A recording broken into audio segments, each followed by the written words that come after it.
नमस्कार, मैं हूं दिबांजलि मोइत्रा। अमेरिका को अपने स्टेल्थ लड़ाकू विमानों पर गर्व है। ये बात हम नहीं कह रहे, खुद अमेरिका इसका ढोल पीटता है और कहता है कि 5th जनरेशन के स्टेल्थ लड़ाकू विमान का दुनिया के पास कोई जवाब नहीं। इसके साथ ही साथ इस लड़ाकू विमान ने अपनी उपयोगिता साबित भी की। इसके साथ ही अमेरिका सांकेतिक तौर पर दुनिया को ये बात बताता है कि अमेरिका से टकराने पर क्या अंजाम होगा, समझ जाओ। लेकिन पूरी दुनिया में अगर अमेरिका को कोई मुंहतोड़ जवाब देता है तो वो है रूस। अब एक बार फिर स्टील्थ विमानों को टक्कर देने के लिए मंगलवार को रूस ने अपने नए सुखोई खुफिया फाइटर जेट चेकमेट को दुनिया के सामने पेश किया और इस पर से पर्दा हटाया राष्ट्रपति व्लादिमीर पुतिन ने। खबरों की माने तो इस 5वीं पीढ़ी के स्टेल्थ फाइटर जेट के प्रोटोटाइप के बारे में जानकारी मैक्स 2021 एयर शो में दी गई। जानकारों की माने तो इस लड़ाकू विमान को अमेरिकी स्टेल्थ फाइटर जेट F-35 का प्रतिद्वंदी माना जा रहा और रूस इसे दुनिया भर के कई देशों को बेचने की योजना बना रहा।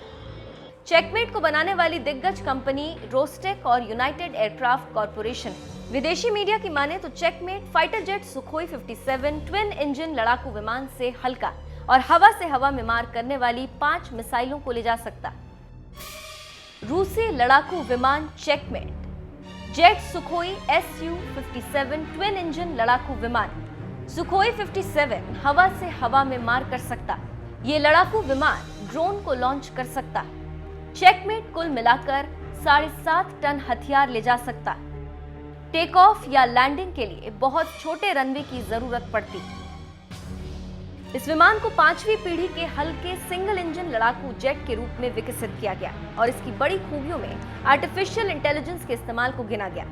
जेट के निर्माताओं का कहना है कि चेकमेट में इस्तेमाल किया गया आर्टिफिशियल इंटेलिजेंस है। इस खतरनाक विमान को बनाने वालों की माने तो ये जमीन, हवा या समुद्र पर एक साथ 6 निशानों पर हमला कर सकता।